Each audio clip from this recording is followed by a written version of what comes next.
Would you buy a strata titled property to invest in or live in? Because if the answer is no, you might want to think twice. Many articles are coming out just like this now that are showing that certain types of strata titled properties are having even higher growth than your traditional houses. This is insane.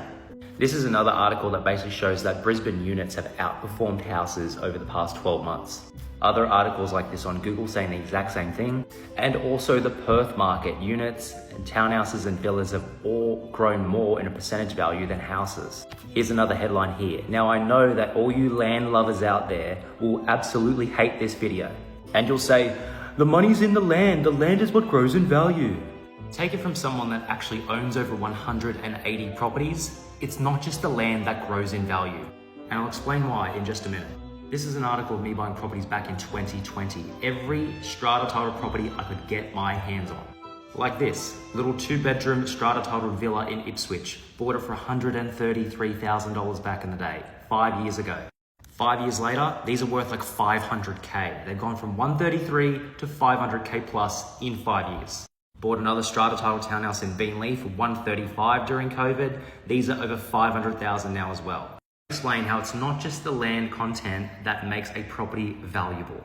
Many other factors that come into play also, such as how much is that property currently renting out for? What is the rental return on that asset itself? Because in residential property, usually yields are tied to certain types of properties and certain locations.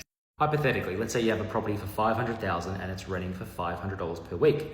Now, you'd find that around that potential area, depending on what type of property it is, that would be a yield of 5.2% gross rental yield. And yes, people would probably see value around 500,000 and depending on many other factors. However, let's pretend that that same property has a rental lease in place of $1,000 per week, and it's got a 2 to 3 year lease on it as an example. Do you think that would impact the price on what value that an investor would see on that particular property? Yes or no? That is the question you should ask yourself. To me, the answer is absolutely yes. I've seen properties sell for ridiculous over asking prices because they had a lease in place with a significant rental yield higher. Also, this works on the other side of the aspect as well. If you've got a property in place and it's dangerously under rented by $100, $200, or even $500 per week, and it's on a set lease for the next 6, 12, 18 months, or whatever it may be, that also impacts the value of what that property would potentially sell for in a negative aspect. So there's one example. Rental yield does have an impact on the property value and in the sell price. Another example that also ties into the value of a property is the replacement cost. Now, replacement cost, is what would be like the land that the property sits on plus the actual cost to rebuild that particular property itself. This is another property that I personally buy that has strata, and I bought it back in April 2023 for $210,000. Now, what's funny about this is I actually did a video on this property standing outside where I was saying people back in 2023 that this is an amazing buy, it's only $210,000. And there's comments all over it from idiots saying, that'll never grow in value. They haven't grown in 15 years, Eddie. Now, 1-bedroom unit, Mossman Park. Let's look at what they're worth now, only like 2.5 years later. 1-bedroom units in Mossman Park are selling for almost $500,000 now. $210,000 to $468,000 for a 1-bedroom unit in the exact same location. Now, even houses in Mossman Park, which is a very good high-end location in Perth, right next to Cottesloe, haven't doubled within 2.5 years. This doubled due to a factor of affordability. More people can afford 400, 500, 600K properties than people that can afford 5 million and $10 million properties.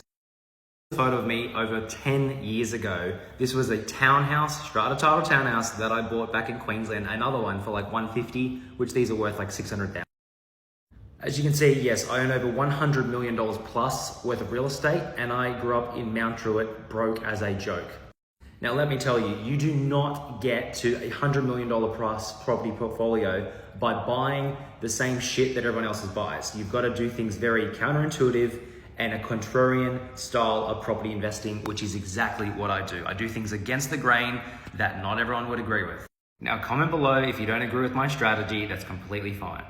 At the end of the day, I think people care about their ego even more when they're property investing, and they say they want to be able to show a house to their friends and say, look at this house I got, look at this big block of land that I got, and how cool is this? Whereas personally, I couldn't give a fuck what type of property it is. It's all about making the biggest amount of money in the shortest amount of time to grow your portfolio and your wealth, so that at the end of the day, you can help your family, your friends, whatever it may be, live life on your terms and reach financial freedom. Ask yourself that question. Do you have an ego about property investing? Do you want to show properties to your friends that you've bought and say, I bought this property, it looks so nice, it looks so fresh, it's in this location, whatever it may be. I invest only to make the biggest amount of money in the shortest amount of time, and that's why I have over 180 properties worth $100 million.